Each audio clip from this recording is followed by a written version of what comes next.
Dark Thoughts, Elon Musk, The Mind of a Visionary. A modern cinematic audiobook exploring the shadows that shape genius. What if I told you that the greatest visionaries are not born from light, but forged in darkness? That behind every empire lies a mind haunted by fears most people never face. Welcome to the shadows of genius. Introduction: The architect of tomorrow's nightmares. There's a man who wants to die on Mars. Not because he loves space, but because something inside him cannot rest, cannot stop, cannot accept the world as it is. His name is spoken with reverence, with fear, with controversy. But few ask the real question: what kind of mind builds rockets while the world calls him crazy? What kind of darkness fuels a vision so vast it frightens even those who believe in it? This is not a story about success. This is a journey into the psychological architecture of obsession, into the hidden chambers where fear becomes fuel, where pain transforms into power, where loneliness sharpens vision. You see, most people run from their demons. Visionaries? They learn to dance with them.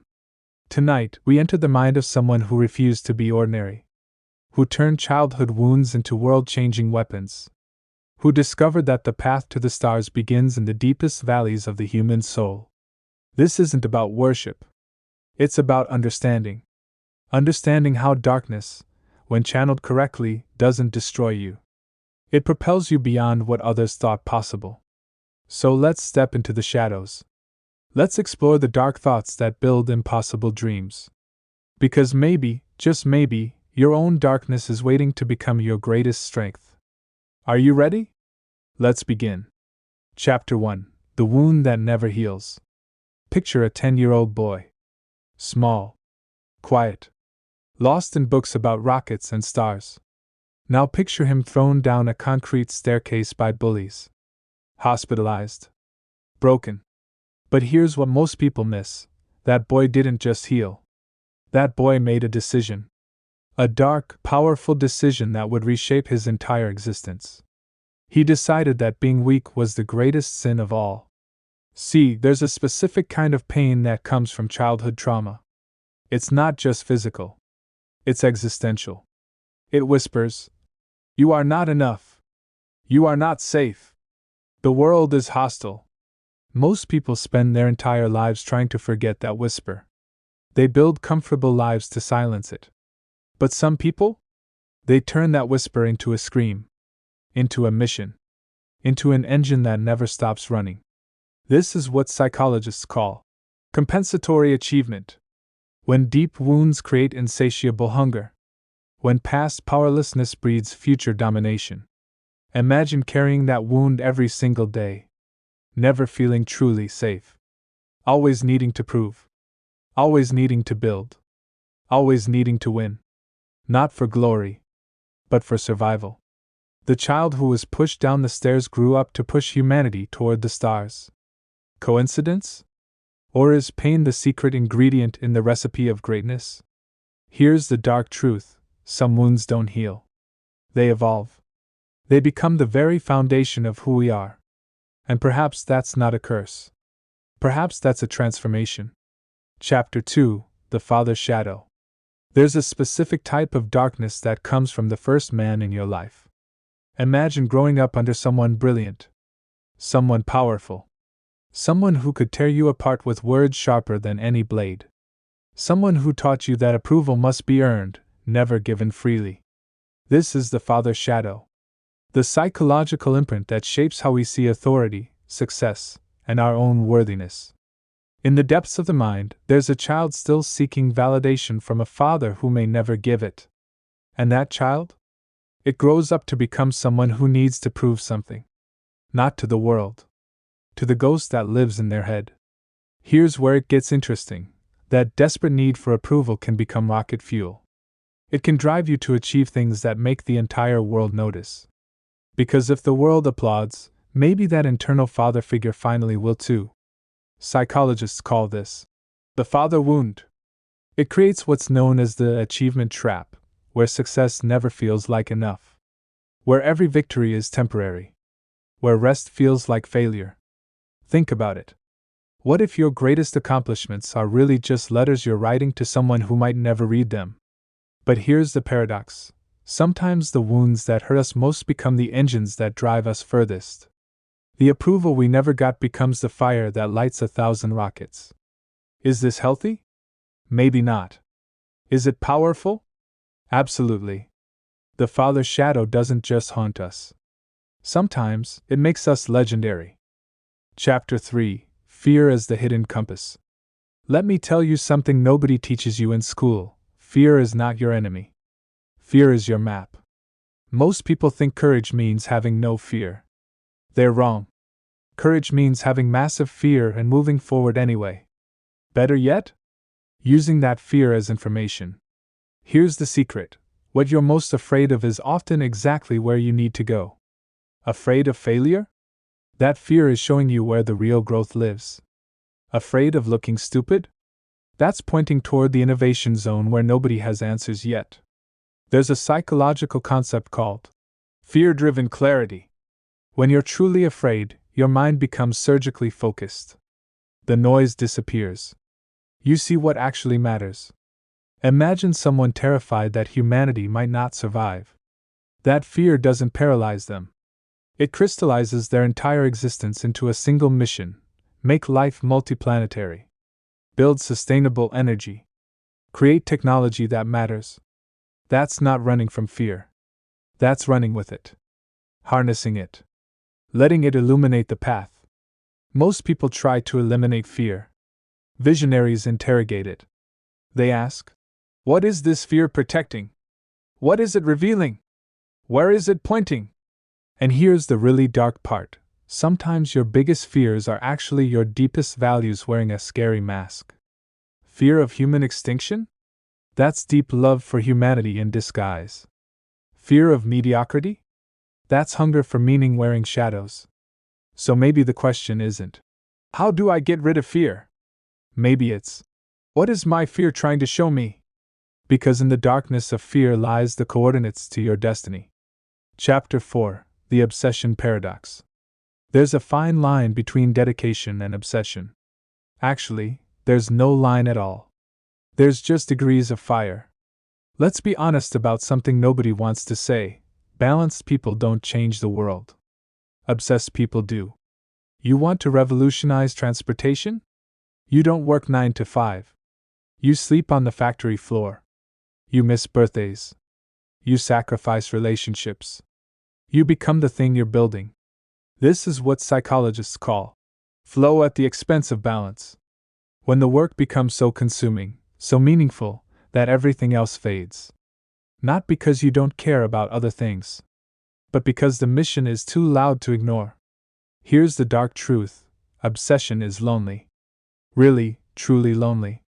While others are watching movies, you're solving problems. While others are celebrating, you're iterating. While others are resting, you're imagining a future that doesn't exist yet. And you know what? Part of you wishes you could stop. Part of you wishes you could be normal. But another part knows that normal means invisible. Normal means safe. Normal means unremarkable. There's a specific pain that comes with obsession. The pain of knowing you're missing out on ordinary happiness. The pain of watching relationships crack under the weight of your vision. The pain of being misunderstood. But here's the paradox: that pain? It's the price of admission. It's what separates those who dream from those who build. Those who wish from those who will. Obsession isn't sustainable. Everyone knows that. But maybe some things aren't meant to be sustained. Maybe some things are meant to burn bright and fast and world-changing. The question is, what are you willing to burn for? Chapter 5: Pain as Premium Fuel. Here's something they don't tell you in motivational speeches. Pain is the highest grade of fuel available to the human spirit. Not happiness. Not comfort. Pain. Think about it. When do you grow? When everything is perfect? No. You grow when life breaks you open. When failure crushes you. When loss empties you. That's when transformation happens. There's a concept in psychology called post-traumatic growth. It's the idea that some people don't just recover from trauma, they evolve because of it. They use the pain as raw material for becoming someone entirely new. Imagine every setback as a dark gift, every failure as fuel, every criticism as calibration. That's not positive thinking. That's alchemy. Turning lead into gold. Turning suffering into strength. But here's the dark part: to use pain as fuel, you have to stay in it longer than comfortable. You have to study it. Understand it. Extract every lesson before you let it go. Most people rush to heal, to move on, to feel better. But visionaries? They pause. They ask, what is this teaching me? How can I use this? What am I becoming through this? It's not about glorifying pain. It's about refusing to waste it. Every bankruptcy, every rocket explosion, every public humiliation, every relationship that crumbles. These aren't just obstacles. They're upgrades. They're the universe's way of saying, you need to be stronger for what's coming. So maybe the darkest thought of all is this: your pain isn't punishment. It's preparation. And the ones who change the world?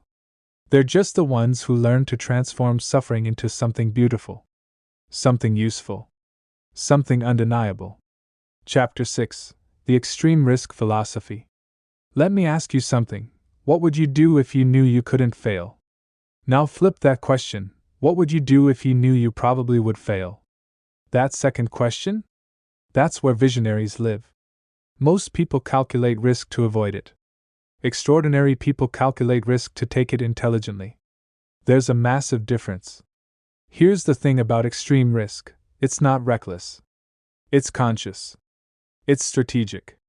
It's saying, I know this might destroy everything, and I'm doing it anyway because the alternative is worse. Imagine putting your entire fortune into two companies everyone said would fail. Electric cars when everyone loved gas. Private rockets when everyone said space belonged to governments. That's not gambling.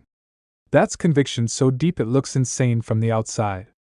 There's a psychological state called productive paranoia.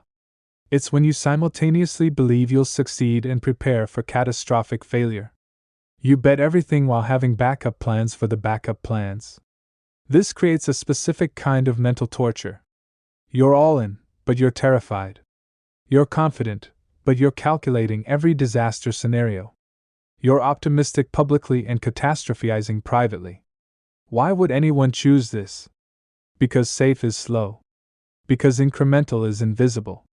Because the distance between remarkable and average is measured in risk. Here's the dark philosophy.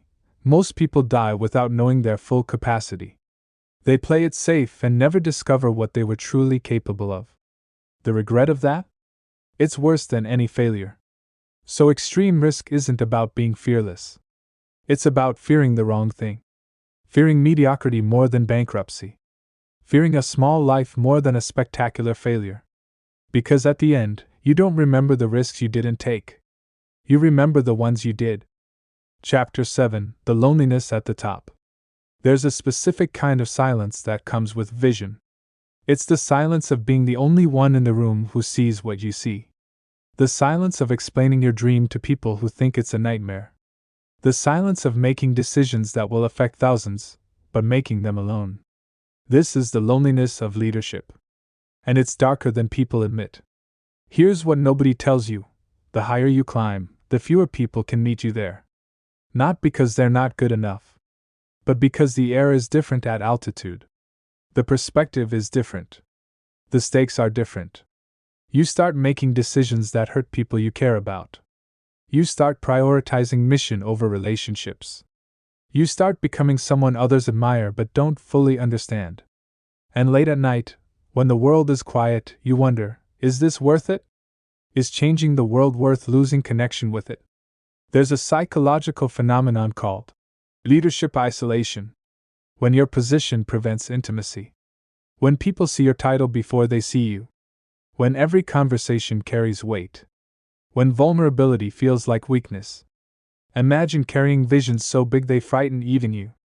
And having no one to share that fear with. No one who truly gets it. No one who can lighten that specific load. You can be surrounded by people and still feel completely alone. Because loneliness isn't about being by yourself. It's about being unseen, unmatched, unmet. But here's the dark trade-off. Maybe loneliness is the price of clarity. Maybe isolation sharpens focus. Maybe distance from the crowd is necessary to see farther than the crowd. Perhaps visionaries aren't lonely because they're broken. Perhaps they're lonely because they're awake in a sleeping world. And maybe that's not something to fix. Maybe that's something to accept. Chapter 8: Perfectionism as Destruction. There's a difference between excellence and perfectionism. Excellence moves forward. Perfectionism freezes.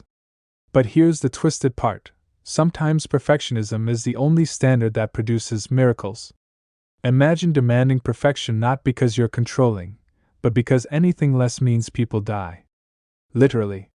When you're building rockets that carry humans into space, good enough isn't good enough. This creates a specific psychological burden. You become impossible to work with. You become relentless. You become the person who sees flaws nobody else sees and demands fixes nobody else thinks are necessary. And you're right. And you're exhausting. There's a concept called adaptive perfectionism. It's when insanely high standards produce insanely high results. When refusing to compromise creates breakthroughs. When being difficult actually serves the mission.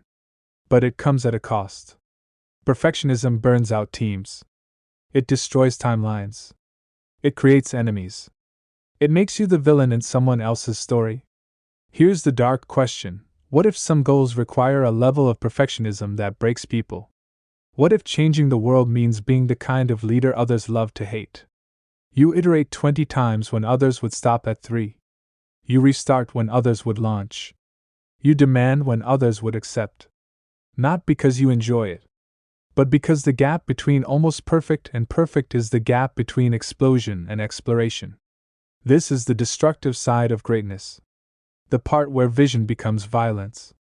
Where standards become suffering. Where excellence demands sacrifice. Is it worth it?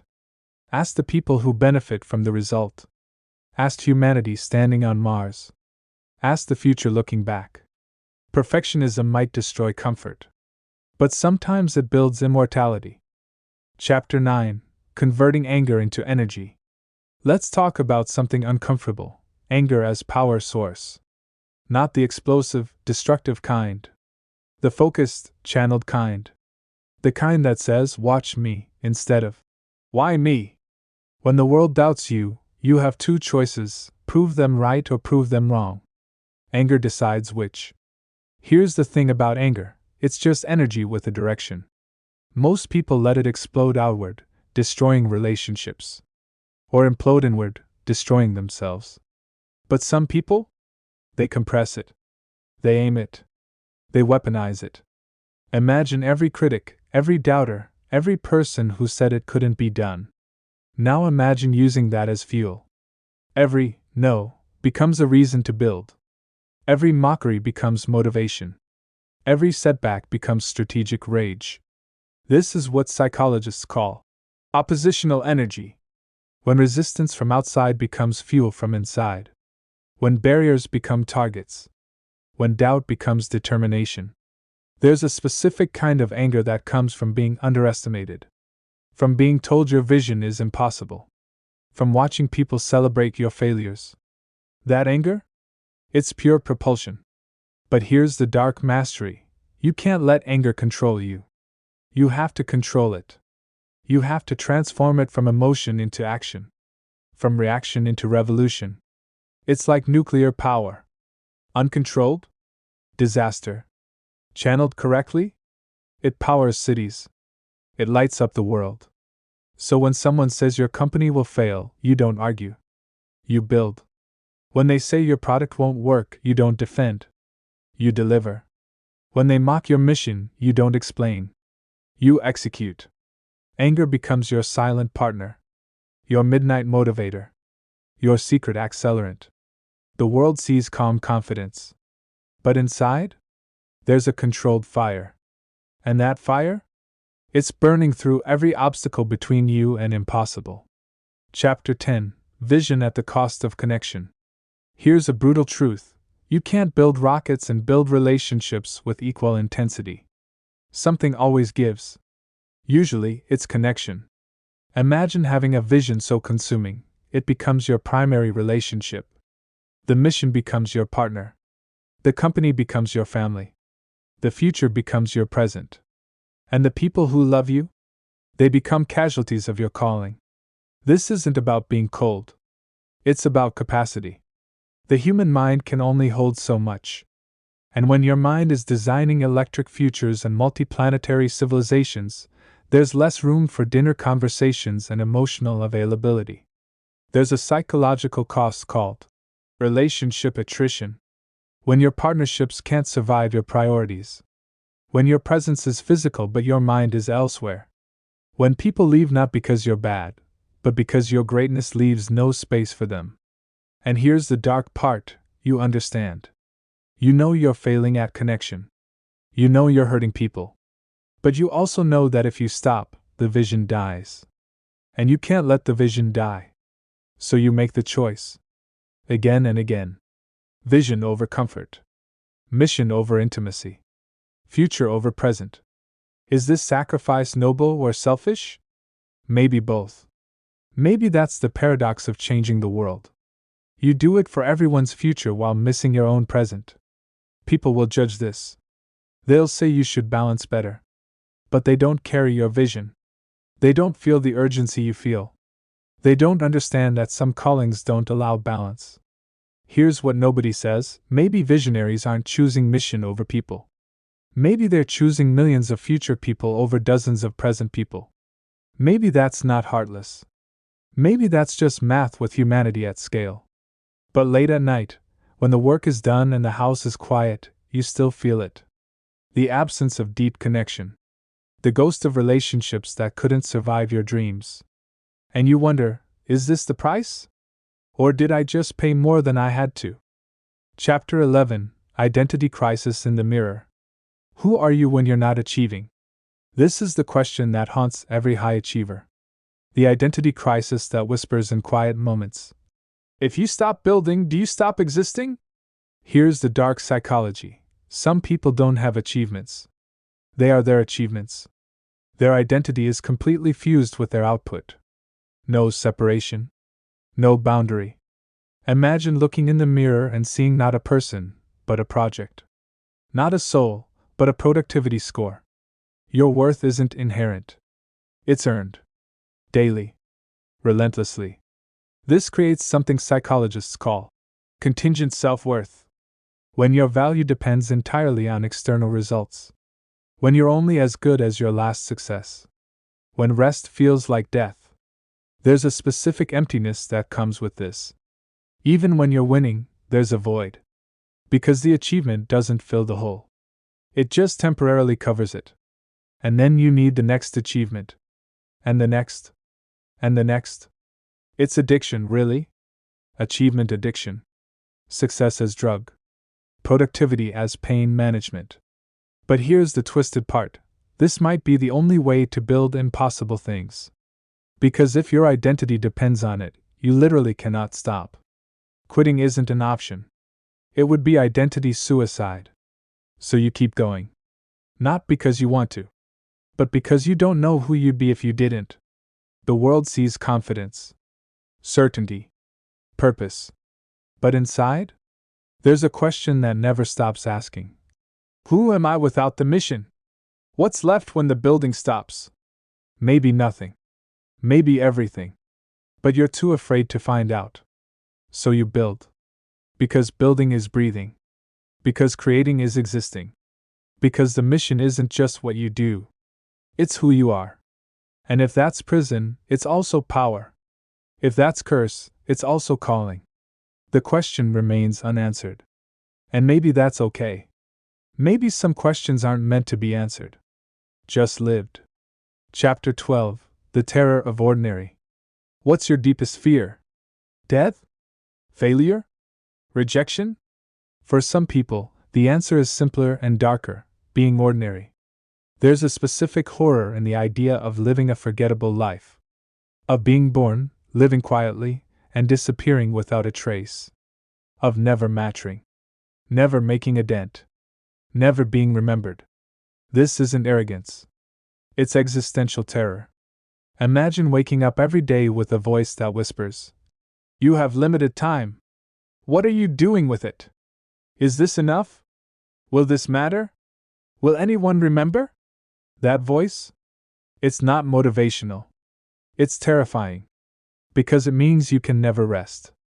You can never settle. You can never be satisfied with a comfortable, quiet life. There's a psychological driver called significance seeking. The deep human need to matter. To leave a mark. To prove you existed. Most people satisfy this with family, community, career. But for some, nothing less than changing human civilization will do. This creates relentless pressure. Every day is a test. Every decision is weighted with legacy. Every moment is measured against eternity. And here's the dark weight: what if you fail? What if you give everything and still end up ordinary? What if the terror was right? So you don't allow that possibility. You work until ordinary is impossible. Until your name is synonymous with transformation. Until even your failures are legendary. But the terror never really goes away. Because no matter how much you achieve, there's always more. No matter how far you go, there's farther. No matter how much you matter, you could matter more. This is both curse and catalyst. The terror of ordinary becomes the engine of extraordinary. Is it healthy? Probably not. Is it powerful? Undeniably. Because while most people are comfortable being comfortable, some people are terrified of being typical. And that terror? It moves mountains.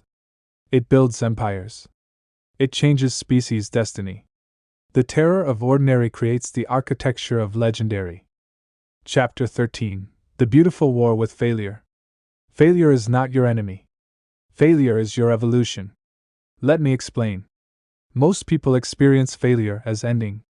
Game over. Proof they were right to be afraid. But some people? They experience failure as data. As feedback. As the universe showing them what doesn't work so they can discover what does. This is the difference between fatal failure and fertile failure. Imagine watching your rocket explode. 3 times. Each explosion costing millions. Each explosion watched by the world. Each explosion used as proof you're delusional. Now imagine analyzing each explosion. Finding the flaw. Fixing it. Trying again. Not because you're stubborn. Because you're learning. This is what psychologists call growth mindset on steroids. When failure doesn't break you, it builds you. When setbacks don't stop you, they sharpen you. But here's the dark part. To have this relationship with failure, you have to be willing to fail publicly. Repeatedly. Spectacularly. You have to let the world watch you crash and burn. And then watch you rise again. That takes a specific kind of courage. Or maybe a specific kind of madness. The line is thin. There's a philosophy here: failure is tuition. You're not losing. You're paying for education. The bigger the failure, the more valuable the lesson. Bankruptcy? That's a PhD in what doesn't work. This reframes everything. Suddenly failure isn't shameful. It's strategic. It's not weakness. It's data collection. It's not ending. It's iterating. But make no mistake, this is war. A beautiful, brutal war between you and impossibility. Between your vision and reality's resistance. And in war, you don't win every battle. You just refuse to lose the war. Every failure is a battle lost. Every lesson learned is preparation for the next battle. Every iteration is getting closer to victory. And one day, the rocket doesn't explode. It flies. And all those failures? They weren't obstacles. They were the path. Chapter 14: Control versus Chaos. There's a fundamental tension in the human experience, the need for control in an uncontrollable world. Now multiply that tension by vision, by responsibility, by the weight of thousands of people depending on your decisions, by the knowledge that one mistake could end everything. This is the control paradox. The more you build, the more there is to lose. The more you achieve, the more chaos threatens. The more you matter, the less control you actually have. Here's what this creates psychologically: hypervigilance. A constant state of monitoring, analyzing, preparing for catastrophe. You can't relax because relaxation means vulnerability. Means something could go wrong while you're not watching. Imagine trying to control supply chains, engineering teams, public perception, market forces, government regulations, and physics itself. All simultaneously. All urgently. This is why some leaders seem harsh, demanding, relentless. It's not cruelty. It's the desperate attempt to impose order on chaos. To control the uncontrollable. But here's the dark wisdom: you can't control chaos. You can only dance with it. You can only build systems flexible enough to bend without breaking. Strong enough to weather storms. This requires a shift. From trying to control everything to strategically controlling the right things. From preventing all chaos to channeling chaos productively. There's a concept in complex systems theory: controlled instability. When you're stable enough to survive but unstable enough to adapt. Rigid systems break. Completely chaotic systems collapse. But systems that balance control and chaos? They evolve. So maybe the goal isn't total control. Maybe it's strategic chaos. Maybe it's being comfortable in discomfort. Maybe it's building something that can survive your own imperfect control. This is mastery. Not eliminating uncertainty, but becoming functional within it. Not removing chaos, but making chaos work for you. Because the world is chaos. Markets are chaos. Innovation is chaos. And trying to eliminate chaos is trying to eliminate life itself. Better to become the eye of the storm. Calm at the center while chaos swirls around you. Chapter 15: Ego as Enemy and Ally. Let's talk about ego. That misunderstood force that both creates empires and destroys them. Here's the paradox: you need massive ego to attempt impossible things. And you need ego death to actually accomplish them. Think about it. To say, "I'm going to make humans multiplanetary," requires outrageous self-belief. That's ego. To say, "I'll revolutionize 3 different industries simultaneously," requires thinking you're capable of what others aren't. That's ego. Without ego, you never start. You never believe. You never attempt. But here's where it gets dark: that same ego becomes your enemy once you're building. Because ego hates being wrong. Ego resists feedback. Ego prioritizes being right over getting results. So you need ego to launch. Then you need to kill ego to succeed. This creates internal warfare. The part of you that says, "I'm exceptional," fights with the part that says, "I'm learning." The part that needs to be right battles the part that needs truth. Psychologists call this narcissistic tension. The necessary self-belief that borders on delusion. The confidence required to attempt the impossible that becomes arrogance if left unchecked. The mastery is knowing when to amplify ego and when to silence it. Ego up when facing doubt. Ego down when facing data. Ego up when you need to sell vision. Ego down when you need to solve problems. This is exhausting. You're constantly calibrating. Constantly balancing. Constantly asking, "Is this ego serving me or sabotaging me?" Here's the dark truth: most people can't do this. Either their ego is too small and they never attempt greatness, or it's too big and they crash spectacularly. The rare ones? They ride ego like a wave. They harness its power without drowning in it. They use self-belief as fuel while staying hungry for truth. Because ego says, "I'm capable." But wisdom says, "I'm capable of learning." And that combination? That's unstoppable. Chapter 16: The Obsession with Legacy. What happens after you die? For most people, this question is philosophical. For visionaries, it's operational. Because legacy isn't what happens after death. Legacy is what you're building right now. There's a specific psychological driver called generativity, the need to create things that outlast you. To plant trees whose shade you'll never sit under. To build civilizations you'll never see. This isn't ego. This is existential purpose. It's the answer to, why am I here? The answer is, to make sure humanity doesn't end with me.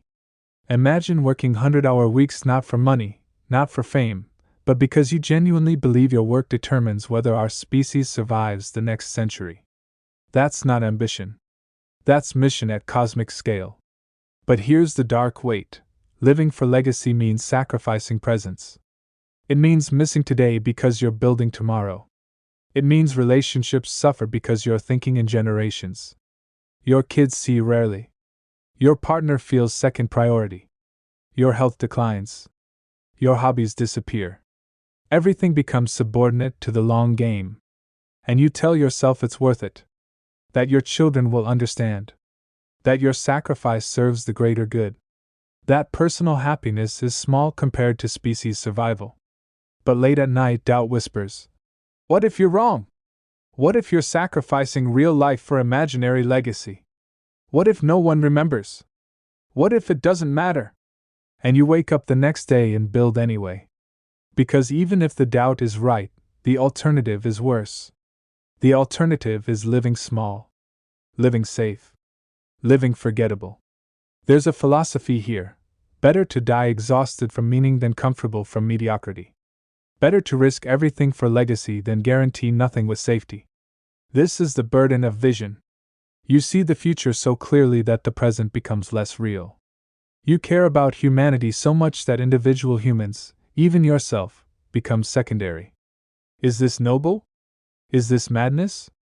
Maybe both. Maybe that's what it takes to echo through time. Chapter 17: The Consciousness of Destiny. Some people believe in fate. Others believe in free will. But there's a third option: destiny consciousness.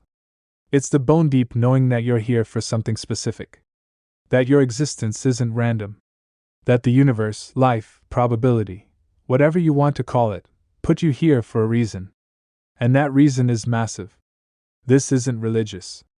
It's not even spiritual. It's psychological certainty. It's looking at your skills, your timing, your opportunities and thinking, this is too aligned to be accident. This is purpose. Imagine feeling that humanity's future depends on decisions you make today. That you're at a nexus point in history. That your choices ripple across centuries. That's not delusion. That's destiny consciousness. And it changes everything.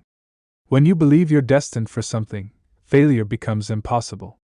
Not because you can't fail, you will, repeatedly, but because failure becomes part of the path. It's not deviation from destiny. It's navigation toward it. This creates unshakable persistence. When everyone says quit, you can't. Because quitting would be betraying your reason for existing. When obstacles appear, you don't see barriers. You see tests. You see the universe checking if you're serious. But here's the dark edge. Destiny consciousness can look like arrogance. Can feel like self-importance. Can sound like someone who thinks they're the chosen one. And maybe they are. Or maybe belief in destiny creates destiny. Maybe consciousness of purpose generates purpose. Maybe thinking you're meant for greatness is the first step to achieving it. There's a self-fulfilling prophecy here. When you live like your actions matter cosmically, you make decisions differently. You sacrifice differently. You persist differently. And that difference creates results that confirm the original belief. Is it true? Is destiny real? Doesn't matter. What matters is, does believing it make you capable of things you wouldn't be otherwise? And the answer? Absolutely. Chapter 18: The Inner Demons of Genius. Let's end where we began, in the darkness. Because here's what nobody tells you about genius: it's haunted. Every visionary carries demons. Doubts. Fears. Wounds that never fully heal. The difference isn't that visionaries don't have demons. It's that they've learned to work with them. To channel them. To transform them from parasites into partners. Imagine all the darkness we've explored: childhood trauma, father wounds, fear, obsession, pain, loneliness, perfectionism, anger, identity crisis, terror of ordinary, failure, control issues, ego battles, legacy pressure, destiny weight. Now imagine carrying all of that simultaneously, every single day. That's the inner landscape of someone trying to change the world. It's not peaceful. It's not balanced. It's not healthy by conventional standards. It's war. Internal, constant, brutal war. But here's the secret: that war is generative. The tension creates energy. The darkness creates drive. The demons create determination. This is the alchemy of genius. Not transcending darkness but transmuting it. Not eliminating demons but employing them. Not healing wounds but weaponizing them. And maybe that's the final dark truth: greatness doesn't come from wholeness. It comes from productive brokenness. From wounded people who refuse to let wounds define them and instead let wounds propel them. Your demons aren't obstacles to overcome. They're fuel to harness. Your darkness isn't what's wrong with you. It's what makes you capable of things others aren't. Because comfortable people don't revolutionize industries. Satisfied people don't build impossible things. Peaceful people don't change species' destiny. Disturbed people do. Driven people do. Haunted people who transform their ghosts into guidance systems. So maybe the question isn't, how do I fix what's broken? Maybe it's, how do I use what's broken to build what's unprecedented? Outro: The Paradox of Shadows and Stars. We've journeyed through the darkness. Through the shadows that shape genius. Through the demons that drive destiny. And here's what we've learned: light doesn't create vision. Darkness does. Because in comfort, we never ask the deep questions. In safety, we never discover our capacity. In peace, we never find our purpose. It's the wounds that wake us. The pain that propels us. The fear that focuses us. The darkness that ultimately delivers us to our destiny. This isn't about glorifying suffering. It's about recognizing that suffering, properly channeled, becomes strength. That the same forces that could destroy you can instead define you. The visionaries we admire aren't superhuman. They're deeply, profoundly human. They hurt. They doubt. They struggle. But they've learned the dark art of transformation. They've mastered the alchemy of turning lead into gold. Pain into power. Wounds into wings.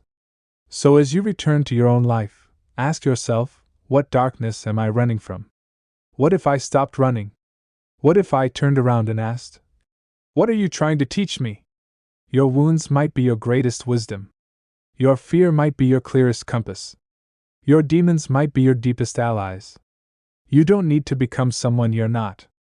You need to become more fully who you already are. Including the dark parts. Especially the dark parts. Because greatness isn't born from light. It's forged in fire. Shaped in shadows. Built in the depths where most people fear to go. The stars? They're magnificent. But they're only visible because of the darkness surrounding them. Maybe you're not broken. Maybe you're just becoming. The shadows aren't your enemy. They're your training ground for the stars. This has been Dark Thoughts, Elon Musk, the mind of a visionary. Remember, your darkness is your power. Use it wisely.